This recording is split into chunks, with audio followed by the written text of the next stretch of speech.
बड़ी खबर महाराष्ट्र के डोंबिवली से है, जहां एक 3 मंजिला इमारत का बड़ा हिस्सा गिरने से 2 लोगों की मौत की खबर है। टीडीआरएफ के मुताबिक मलबे में दबे 3 लोगों का रेस्क्यू कर लिया गया है। जानकारी की अगर माने तो इमारत का एक बड़ा हिस्सा गिरने से कुछ लोग फंस गए थे। कई घंटे तक चले रेस्क्यू ऑपरेशन के बाद उन लोगों को बाहर निकाल लिया गया। ये बड़ी और दुखद खबर है। 3 मंजिला इमारत का ये हिस्सा गिरा और मलबे में दबने से 2 लोगों की मौत की खबर सामने आई।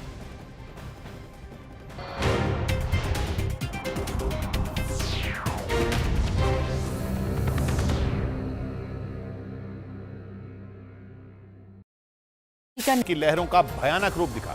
वीडियो तूफान से तबाह हो चुके लिबिया के दरना शहर का बताया गया, जिसमें अचानक शहर के अंदर समंदर की तेज लहर घुसी और अपने साथ एक दो नहीं बल्कि कई गाड़ियां बहा ले गई।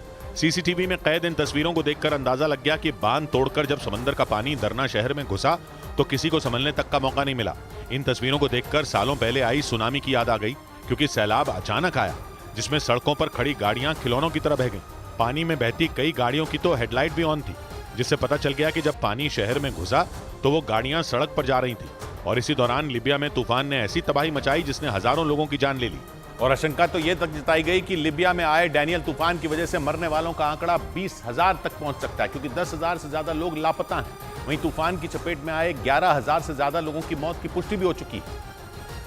और डराने वाली बात यह कि मौत का आंकड़ा 20,000 तक पहुंचने की आशंका है, क्योंकि ऐसे बहुत सारे लोग हैं जो समंदर में बह गए, जिनका शव ढूंढना वैसा ही है जैसे अंधेरे कमरे में सुई ढूंढना। पिछले हफ्ते लिबिया में डैनियल तूफान ने ऐसा हाहाकार मचाया कि आधा दरना शहर खत्म कर दिया, जिसकी सैटेलाइट तस्वीरें भी आईं, जिनमें पहले के दरना शहर और तूफान के बाद के दरना शहर की तुलना की गई, क्योंकि तूफान के कारण भूमध्य सागर के किनारे बसे दरना शहर के कई हिस्से पानी की तेज धार में बर्बाद हो गए और शहर में बने कई बांध टूट गए।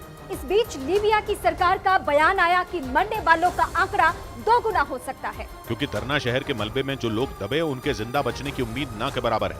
इधर उज्जैन में महाकाल मंदिर के गर्भगृह में जाने के लिए ड्रेस कोड लागू करने का फैसला ले लिया गया। महाकाल मंदिर प्रबंधन समिति ने एक बैठक में यह फैसला लिया, जिसमें महिलाओं के लिए साड़ी और पुरुषों के लिए धोती और अंगवस्त्र पहनना जरूरी होगा। इस फैसले के बाद गर्भगृह में बिना ड्रेस कोड के कोई भी अभिषेक नहीं कर पाएगा।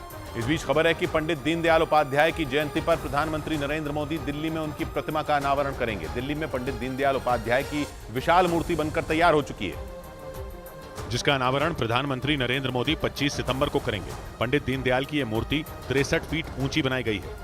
इधर हरियाणा पुलिस के सूत्रों ने दावा किया कि नासिर जुनैद हत्याकांड में आरोपी मोनू मानेसर लॉरेंस बिश्नोई गैंग में शामिल होना चाहता था। सूत्रों का दावा है कि गैंग में शामिल होने के लिए वो लगातार लॉरेंस के भाई अनमोल बिश्नोई के संपर्क में था। मतलब मोनू गैंगस्टर बनने की फिराक में था। और हरियाणा पुलिस के सूत्रों के मुताबिक गैंगस्टर बनने के लिए वो लॉरेंस गैंग में शामिल होने की कोशिश में जुटा था।